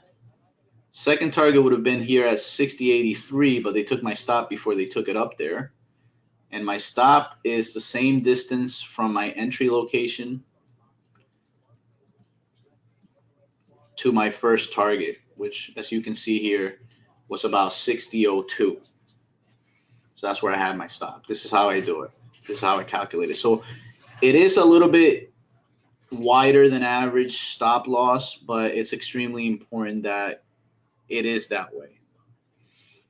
Or else, I mean, we're using a 30-minute time period to trade, so we got to give the market a little bit of time and a little bit of room to work. Yesterday was a D-shaped distribution. This was a beautiful day. We wanted to sell the high and we wanted to buy the low at value. We had a value area up here, sold at 82, covered at here and here. Where's my thing right here? So 82 covered at 51 and 19, and then I bought into it again. We had a value area down here. Got into it right here at 52, and then took my trailing stop here at 65. And good thing I did, because the rest of the day was just mostly chop, which created the value that I needed to buy today. So it's amazing how all of this stuff works. So it looks like the market just opened here, 6 p.m. So let's continue with the presentation here. Let me just, whoops, I didn't want to minimize that. I'll just shift this over to the right. But that's a quick demo of the strategy, right? Now, in terms of splitting distributions into normal distributions and that aspect of the software, that's all. We teach that through a variety of training videos on how to specifically split those distributions, and a rules-based system so that you can split the distributions correctly. Now, again, remember when I said 2 + 2 = 4? It's reliable and valid. So no matter how you split the distributions, at some point, you're going to arrive at the same answer as everybody, okay? It doesn't matter how you process this information. You're always going to have the same answer. Now, I make it easier to process the 2 + 2, which is the splitting of the software, splitting of the distributions, I mean, and that can be found through training videos that we offer. Now, let's talk about cumulative tick volume.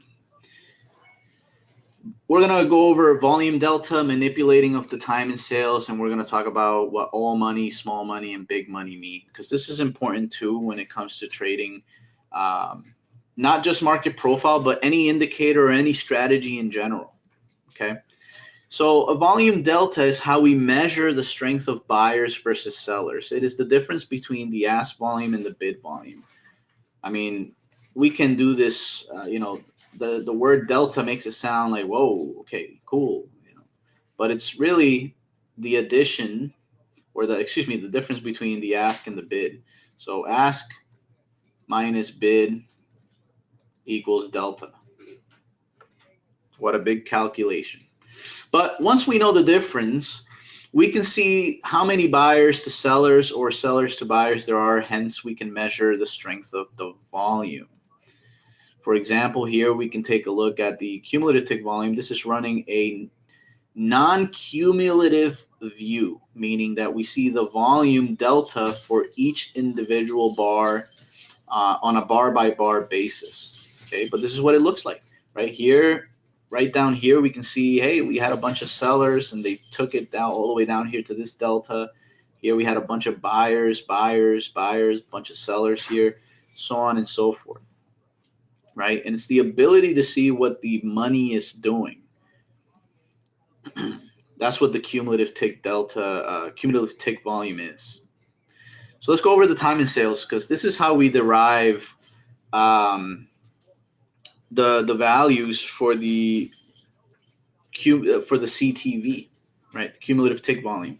So time in sales is a log of executed orders. This log is broken into 3 sections: time, price, and quantity. What time did the order come in? At what price did the order come in? And how many contracts were purchased at that time? Okay, time and sales is important because it's a public book of all of the orders in terms of volume in the market, right? We can literally see these orders by time, price, quantity, but looking at time and sales during the day can be very difficult, okay? Good luck to you if you decide that in a market like the E-mini S&P 500 futures, where it trades anywhere from 500,000 to 3 million contracts in total volume per day, you know, good luck to you keeping track of all of this with your eyes, right? It's very difficult to do that. It's very difficult to do that.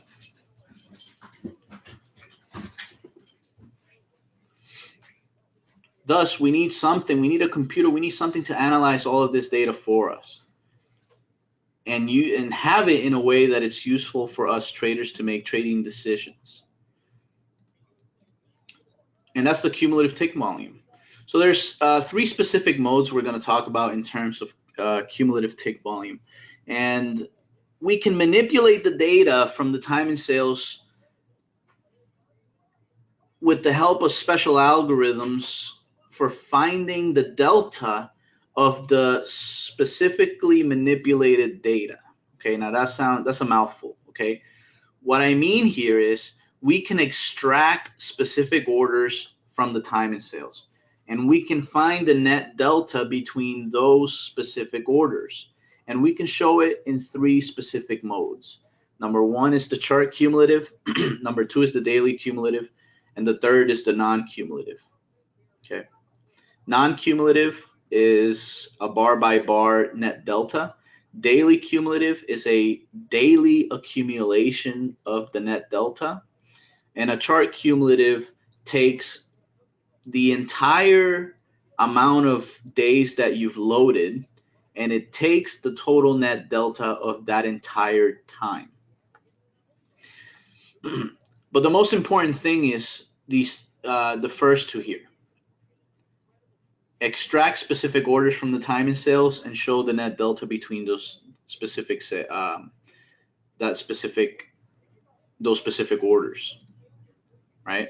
And we like to classify this in 3 different ways. Okay, the orders that the indicator extracts is solely dependent on the user. There's no wrong answer to using this stuff, guys. It's just the specific player that you're looking at. That's the only thing that changes. Okay, and there's 3 ways that we look at this: all money, small money, and big money. Okay, all money is the term used to describe every single market participant. This includes retail volume, institutional volume, hedge fund, mom and pop, algorithmic computers, high frequency traders, mutual fund volume, pretty much everybody who has taken any sort of trade in the market. And we like to call this the 1 plus or 1 to infinity, meaning 1 contract size trades up to infinity or higher, right? And for example, here's a histogram view of the E-mini S&P 500 futures on a all money view. So here we can see all money was short, right? Net delta was about negative 15,000. Something happened here around 11 in the morning where buyers began to outperform the sellers, and then they took it positive. So they went from a negative net delta, or more sellers than buyers, to a positive net delta, which is more buyers than sellers. To the right, we see the value. So they went from negative 15,000, which means 15,000 more contracts on the sell side than on the buy side, to over 30,000 contracts positive net delta. This was a huge reversal day here. They went from selling the market to buying the market. Okay, small money. This is the term we like to use to describe a specific trader that is trading high leverage, but not necessarily large enough to be considered big money, right? And these guys are usually proprietary traders, small $5 million to $25 million hedge funds, or pretty much someone or an individual with a very, very large trading account. Now, these are guys who are proven, Okay, these are proven traders that know what they're doing. Now, a very small percentage of them could be, you know, a small account that is way over leveraging their day trading margin. That's true, but not a lot of people are doing that. Okay, I like to think futures traders are smarter than that. There's no point in over leveraging your account because you'll blow it out, right? So there's a very small percentage of people trading like a small money trader, but whom are, you know, puny or microscopic trader, microscopic money, right? In terms of the scale that we have here of, you know, all money, big money, small money, right? Now, in terms of cumulative tick volume, I like to call these guys 20 to 100 contract traders. These are guys who swing 20 contracts to 100 back and forth all day long. Okay, and here we see an example of this. This is in the Euro futures, and this is on a candlestick view, right? We can look at it on a histogram or a candlestick, open, high, low, close, or even on a line chart if we chose to, right? The indicator is customizable in that way. So here we can see that 20 contracts to 100, meaning anything greater than 100 contract size trades we're not including here. Anything less than 20 contracts we're not including here. So we're specifically looking at these size trades, okay? And we're looking at the net delta of this specific size trade. So here we can see the net delta between 20 to 100 contract size traders dropped below zero and sellers took control. Buyers of this size tried to fight back, but eventually the sellers of this size took control and started selling, right? That's how we view this. And this is volume. This is not price. This is how the volume is behaving from 20 to 100 contract size trades. That's how the volume is behaving. This is not a representation of price, but a delta of the volume. Big money is the term used to describe the large institutional traders. Right? These are the big guys, okay? Otherwise known as the smart money. How many of us have ever heard of that term? Smart money and dumb money. You know, they like to call us dumb money, but hey, guess what? If we trade alongside the smart money, we're pretty smart ourselves.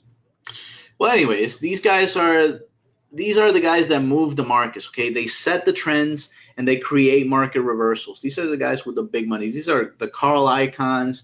These are the Bill Ackmans. These are the Jim Chanos. I mean, these are the big guys, okay? Very, very deep pockets. And these are the guys to trade with. But these are also the guys that are building large positions. They're also hedging stock portfolios, and on few occasions they do like to speculate on the price of a specific security, right?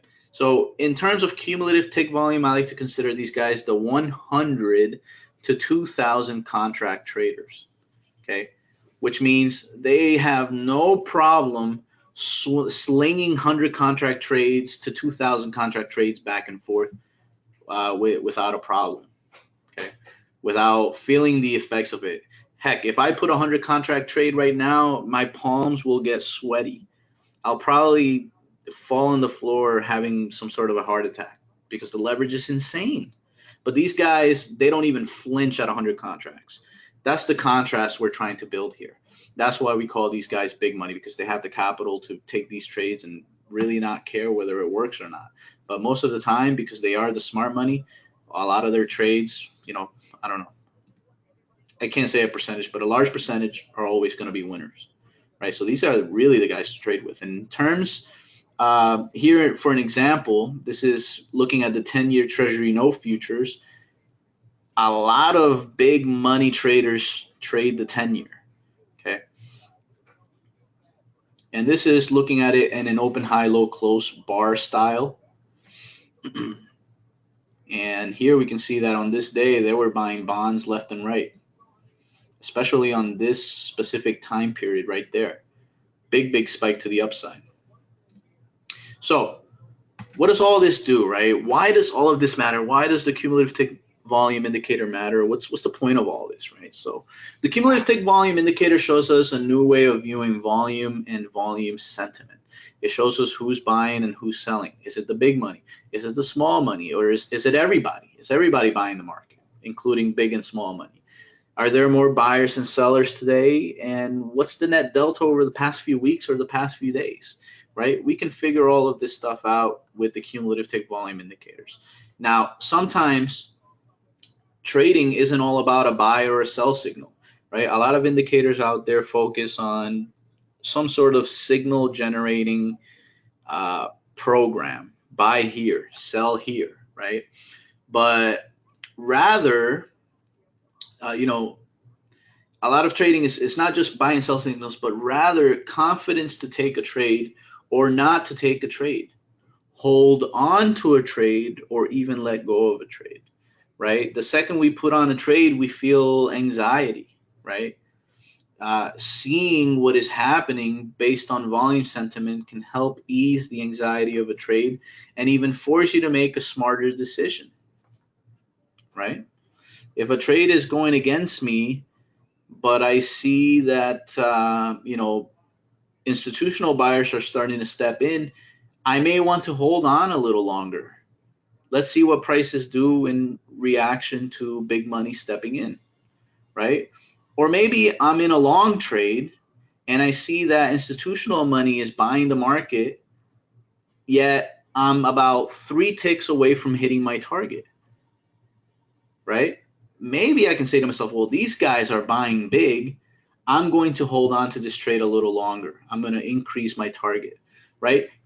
Or, hey, the trade is I'm long the market and the institutional sellers started coming in, but I'm still about 10 ticks away from my stop loss.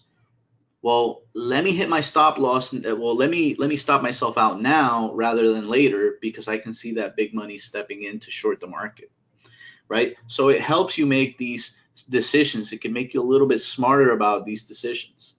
So here are some examples of the cumulative tick volume. You may have noticed on my software demo for the market profile, I sort of just minimized them to the bottom, but here they are. So this is on a range bar. This is, I think, on a 7 range in the S&P 500 futures. And here we can see, the reaction of price relative to the institutional order flow and the overall order flow. So this is 20 contracts and greater. This is small and big money combined, which I like to do often. I like to combine them both. Here we can see they started buying. Everybody started buying. The market goes higher. Beautiful crossover above zero. Here, institutions started selling. Everybody started selling. Market goes lower. Okay. Pretty cool stuff. Here we got a lot of indecision. Market goes lower, look back to, positive and then negative. Market moved lower mostly because negative net delta. Here we can see institutional volume also putting the pressure at specific areas where the market moved lower. Right there, right there. Okay. And this is on a range bar, right? It can be used on any bar type you'd like. Okay, here's a volume. Here we're running a all money on a bar by bar basis and institutional order flow. 20, so this is 20 plus, which is big and small money combined. Okay. Big and small money start buying in here, prices start to move higher. And throughout each individual bar, we can see the total net delta, whether negative or positive, on each one of these bars. So we can see the power of the buyers or the sellers in relative view on a bar by bar basis. Or we could view it as a histogram, or we could view it as a candlestick, or we can just look at it this way where, forget everybody. I want to look at only the institutions, right? We can do that. It can help us make better, smarter trading decisions. Let's take a look at this one. This is one of my favorites here. Now, this is just me playing and having fun with the indicator. Here I'm looking at 1,000 contracts or greater. Okay, 1,000 contracts or greater. Look at what happens here. Now, you don't get a lot of 1,000 contract trades, okay? But when you do, you should expect something to happen, because this is a big, humongous trader coming in, right? And this is big money positioning itself, right? It doesn't happen very often where this, we get this 1,000 lot trades, okay? This is big money positioning. I don't think it's a day trade. I'll tell you that. Right there, we see it, we spot it. That was around right here. They take a little bit of heat, but who cares? I mean, if they have 1,000 contracts to sling around, I don't think this little drawdown hurt them too much. And then what happens next, the rest of the day and the following day, I mean, the market just continued to move higher on the back of this humongous trader that came in. And I'm sure that around this period, if we were looking at 20 contracts or greater,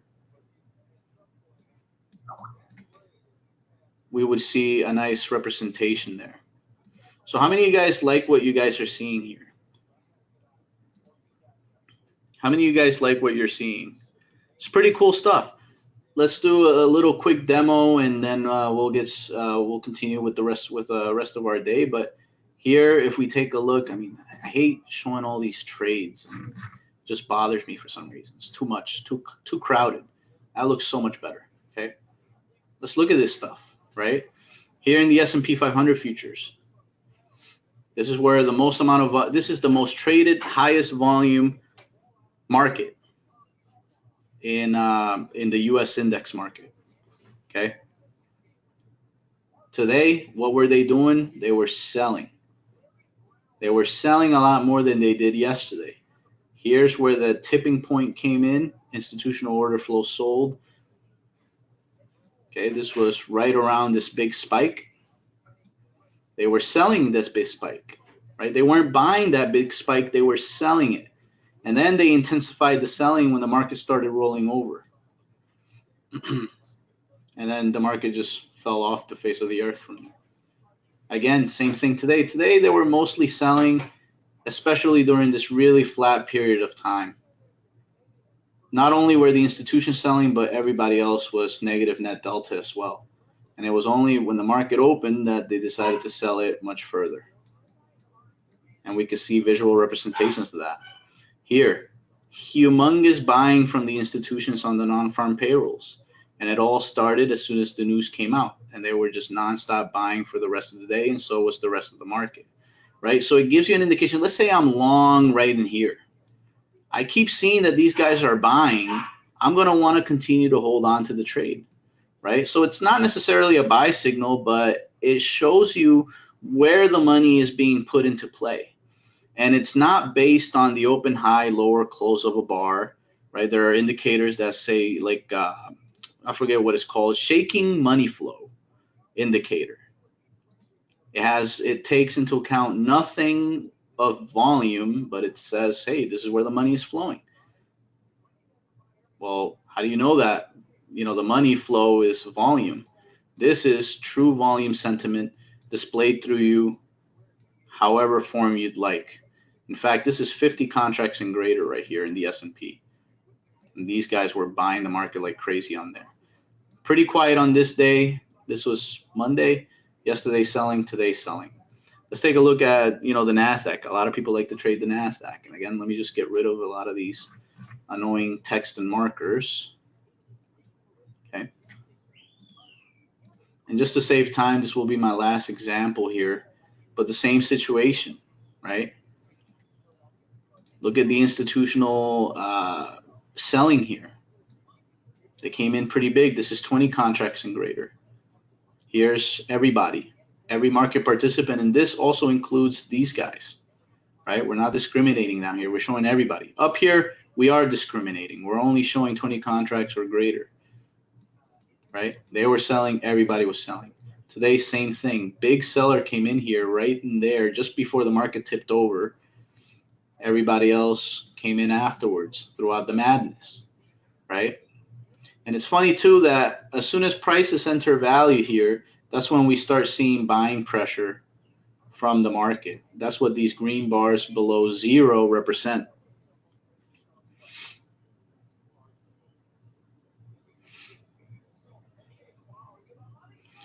We'll do one more example. Let's do that crude oil. Where's that crude oil at? Where is that crude oil? Hang on. I can find it somewhere in here. Oh boy, I think I lost it. Or it's hiding here, and there it is. Okay. Let's take a look at the order flow. Look at this day. They bought it on the way moving up here. They sold it on the way moving down, and then they were buying again on this little stretch here. This is just pure manipulation from the institutional order flow. And you're able to see that with the cumulative tick volume indicator. It's pretty awesome stuff. And again, there's no wrong answers, right? If I come into the indicator section and I come in and I go over to right here, and I want to look at, 58 lot to, 589, right? I can do that. I'm just going to click OK here, let it load. And now I'm looking at the minimum 58 contracts, maximum 500 and whatever I picked, right? And there it is. And here's how that displays, right? Mostly sellers, when we take a look at those size trades, mostly buyers on this day, mostly sellers. Overall order flow, selling here, a little bit of buying. I mean, manipulation here for sure. And a lot of selling on this day here. At the end of the day, let's see what happened here. We see a lot of selling, right? A lot of selling when a lot of this stuff intensified. And funny enough, that's when I started buying on that day, and that's when they start putting on the pressure to the long side. Made a little money on that trade as well. Awesome, guys. So I think this is a really good spot to, start asking some questions here. So what do you guys like here? Chime in here for a second, Raul, because I've been going through the chat box. For the most part, I think I hammered most of the questions. If I didn't get to your question, please just retype it. There's been a lot of communication. Give me a Y if you think what we did today with the trade examples and all the screenshots of the trades. Give me a Y if you like that presentation. The reason I'm asking is I had asked Raul to spend a little bit of extra time going over examples.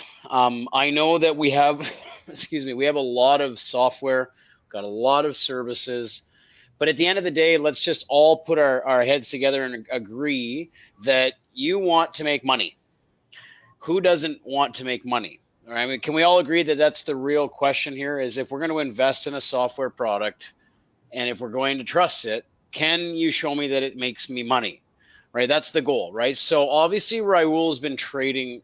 How many years have you got on your belt, Raul? You think he said 10? 8 going on 9. He's going on 8 years of mastery, right? They say it takes 10,000 hours. Well, I'm sure he's probably got way more than that behind the screens. But the goal here is to help you not have to keep making the same mistakes that he did in the first half of that decade, right? Within, I guess you would say, 3 months, I'm in the same trades Raul's taken consistently, right? And I don't mean 3 months of it's not going to take you 3 months to learn the software. I'm just saying it's given me 3 months to really, really get confident just changing my method, right? And I'll tell you why. I've been trading for a while as well. And sometimes when you do things, it's hard to change. Can you guys agree with me that if you've been looking at the charts for a while, you've got your own way of doing things sometimes that, it's hard to teach an old dog new tricks sometimes, right? Because you get comfortable, right? Well, sometimes that comfort level creates a lack of opportunity. And the reason I say it like this is because I have never yet met a trader that consistently pulls money out of the market the way Raul does. I mean, I've met a lot of great traders, and I'm not here to tip his hat, but the reality is he's probably one of the best traders I've seen. And the reason why is we talk every morning. When he's not running the room, him and I are comparing levels all the time. And what's nice about it is that once you learn how to split the profile, and once you understand you're either buying or selling at the areas, it's really simple. And that's what I love about it. It's really simple. So, you know, if you're looking for simplicity and you're looking to spend a little bit of time learning how to set the levels, and you're learning how to, you're learning that, you know, it might be great to just kind of strip away all the excess baggage, then this is what I would recommend doing. Invest in the tool, join us in the trading room, and we'll give you an opportunity to learn, you know, what institutions do, essentially, thinking like them. Right. And that doesn't mean you shouldn't use any of your other tools, or if you have other qualifying indicators, and if you have like order flow tools, or you're using supply and demand, or even other indicators, you can use them as extra confluence. But I would really encourage you to consider using market profile with everything you do, because it'll change the way you look at value in the market. It did for me. And at first I didn't want to make the shift from the order flow charts. I did completely, and I haven't looked back. So it's been really great. So maybe we'll pull up the offer, guys. I'm going to put a link in the chat box here. The reason why we're doing this promo, and I'm going to explain what this promo means. Raul and I have been working for the past 2 weeks on finalizing some enhancements to the software. So we have an update coming out really soon for version 1. And it says, last chance at this price ever, version 2 coming out. Version 2 is going to be a massive upgrade to what you've just seen today. We're looking at automating the levels. We're looking at basically auto splitting, so you don't have to split. It does it all for you. It's a big, big update. So all of the traders that have invested in version 1, by the time version 2 comes around, you would have already paid your investment 10 times over by the trades that you're taking. And we haven't decided whether we're going to give version 2 as part of an upgrade. A lot of traders are going to want to just use version 2 versus version 1. I don't want to get into the discussions around that now, because we're still deep in development of it. But first of all, first and foremost, version 1 can be getting you paid. You can be making money right now, right? And that's the goal. So, you know, I'm going to put a link in the chat box. I'm not trying to sit here and be some high pressure sales guy. If you're looking at making money, this is the best I've ever seen, period. Hands down. I've been doing this since the crash of 2008. I've never seen trading like this in my life. And I've been running a business for trading software for the past 6 years. And that's why we post the broker statements on the website, because there's nobody that can discriminate against that. How many of you guys would agree that that transparency is what you're not used to seeing? Give me a why. When is version 2 coming, Mark? I can't give you a date because I don't want to put my foot in my mouth. But that's just truth. You know, we really do work hard. I mean, we've been here since 6:30 this morning. I've been here since 6:37, and we're going to be here till 9 tonight. We've got development meetings. We work really hard with our programmers because they're really, really good. And yeah, John says, I've been really transparent. Well, you know, we can always do better, but the goal here is to get you really, really hitting it out of the park, right? And that's why we compare. That's why we compare a $100,000 account with a $10,000 account, because there's a lot of traders in between that. And there might be a couple traders that are just getting started on a 5K account. If you're making $100 a day on a 5K account, that's still better than having to be a roofer or going and hitting a 9 to 5. Or even if you do have a 9 to 5, you're taking a couple trades in the overnight session, or you're planning some set and forget stuff in the morning before news. You only need one good trade, guys, a day. And if you can just do one good trade a day, and you do that consistently, just add a contract, then add another contract as you learn to get your craft down, right? And that's all that really matters. And if you're somebody that's looking to hit big wins, why don't you just try hit 1 or 2 contract trades just consistently for a month, make a couple grand, and then add your size. Learn to get good before you get fast, right? Can you guys see the link? I'm gonna basically take over presenter role for a second here. I want to let's do this here. See if you can see my screen, guys. So we're gonna basically do this. The link is simple. I just want to share with you guys. It's a simple order form. We've taken $500 off. One of the things that I encourage you to consider is when you buy our indicators, okay? We run a trading room 4 days a week. 2 days is market profile, what you've seen today. 2 days is order flow and supply and demand. The reason we do that is we have dynamic traders that different strategies, different strokes for different folks, right? The goal here, though, is that if you're going to buy an indicator, we want to at least give you exposure during live markets. Even if we're using other tools and we're using other stuff in some of the other classes, at least you're in a community of hundreds of other traders that are using the same indicator as you. You can ask questions. You can look over your charts and go over examples. We'll give you a month for free in those rooms. So you'll get 4 weeks of trade room access. And when you do buy the software, automatically you'll be sent an email, okay? And what'll happen is you're going to get videos on how to set up your chart templates, how to split and merge the software. I'm going to reload this because it's just a Vimeo link thing.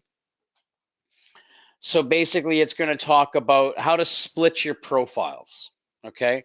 And then what it's going to do is you've got download instructions, manuals for both the indicators. But one thing I like here is that we have an actual cheat sheet, okay? And I'm just going to just open this up for a second. This cheat sheet was built by Raul so that basically we've done a lot of the heavy lifting on the CTV indicator. So basically what we've done is we've created a cheat sheet. So depending on whatever futures markets you're trading, okay, we've got min and max size settings, for big money and small money contracts. So if you're wondering right out the gates, well, I only trade 1 or 2 of these markets. Well, then you really, because Raul studied these markets so much, he's set the settings, what he thinks is the best settings for those markets. You'll notice that the NASDAQ trades at 10 to 50 on small money, 50 to 200, but crude oil is 30 to 100, right? The NASDAQ big lots are 100 contract more on the max side of that big money setting. So if you're a crude oil trader, I like to look at small money. I want to know what the hedge funds are doing on a consistent basis. With crude, it's a little less liquid than some of the other markets, but it's still very liquid. And I like to look at the cheat sheet because you don't have to go in and set your indicator settings to some random arbitrary number and wonder if that's good or not. All these are the defaults that I use. I set them myself, or I will set them in all the 100 traders in the room every morning. That's what they use. They use these same settings. So it's all out of the box for you already. Okay. So that comes with your purchase as well. That's a gift for free. It comes inside of that. Now, what we've done is it's not available for Ninja 7 because we're running tick replay for order flow data, and we're also running the market profile software. It needs faster, more reliable data than Ninja 7. Now, that's not to say that there isn't bugs in the platform or there isn't. Some people love Ninja 7, some people love Ninja 8. The TPO software is Ninja 8 only. And the reason for that is due to the requirements it needs to run the software on the multi-threading of Ninja 8. Now, one thing I do want to point out is that unlike just getting a manual, this software is a strategy in its own. And that's the key here. We're not just buying an indicator, you're getting a method to trade the indicator with. So a lot of traders, they buy an indicator, they see a trade room moderator, go over some great examples, but when you buy it, you're like, well, how do I trade using it? Well, this, okay, is videos on the software, right? This is the videos on the software that comes with the strategies. And so you're going to get best practices, support and resistance levels, split distribution shape recognition, TPO best practices, right? So this is where I really want you to know that you're not just getting an indicator, you're getting training on the strategy that was demonstrated in the charts today. And this is essentially what will be taught in the trading room. So this is kind of like a full package, if you will. So hopefully you can see a little bit more value in that because you're not just buying an indicator, you're buying a method to be able to learn what Raul's doing consistently. Now, somebody in here asked me about stop sizes. Raul mentioned that there may be some discrepancies on stops, right? Because, some people are used to tight stops. You're trading on a slightly bigger fractal. So the goal here is to understand that you need to understand there's ebb and flow, there's movement in the bigger markets.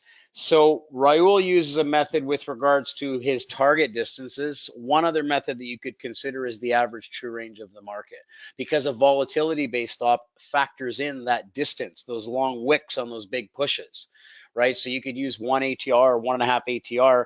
I use an ATR stop and it kept me out of getting low ticked on the crude oil trade today.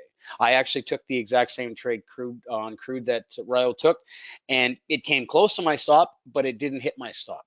And it didn't hit my stop because I have a factor of ATR based into it, right? So I just want you guys to know that these types of tips and tricks will be discussed in the room every week. And for the most part, I just want you to know, let me see. Ernest is saying, I'm more referring to intraday stability or for David. Yeah, well, Ninja 8's been pretty reliable. I have not had an issue with Ninja 8 in the past month. I'm running it. I don't run a whole bunch of other software. I use 4 indicators on my charts. Raul uses about the same as well. He's got 1 extra tab. I use market profile, support and resistance levels, and I use the cumulative tick, and I also add supply and demand levels in there as well for extra confluence. So that, and I haven't had any lockups, no issues on order flow, nothing. I'm more referring to your case. So yeah, I've watched others trying to simplify the explanation to be on yours was the best. Many thanks. Not a problem, Terry. Excellent. That's good feedback. Good job, buddy. Okay, guys, we've been here. Normally, we want to keep it an hour and a half. We've gone over 10 minutes for questions. I just want you guys to know that we're here to serve, right? We're here to help you guys out. And how many of you guys like what you see? You think this is for you, and we're ready to make it happen?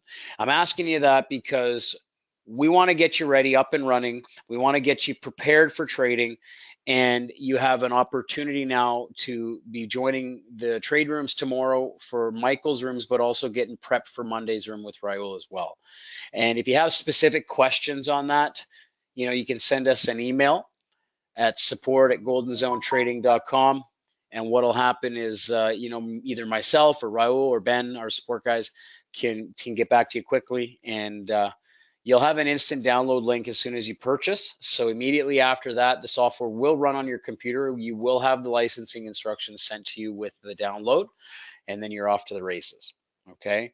Now we do have an update coming for version 1, so that will come for free as well. And that way, what we're doing is we're adding some features in there, like split assist, little markers to show you where to hit the split. So little visual cues that'll help you without making any errors, which is really great. And that'll come free of charge as well. So it's just lots to look forward to, guys. Okay. So thanks for being here. Thanks for your time. We do appreciate your attendance, and we will send you out a recording with the links to purchase should you have not used them in here. I know we had a couple guys ask questions about that now, so we are sending the recordings out as soon as they're ready. Okay, guys, so take care, enjoy your evening, and best of luck trading tomorrow for you. Bye for now.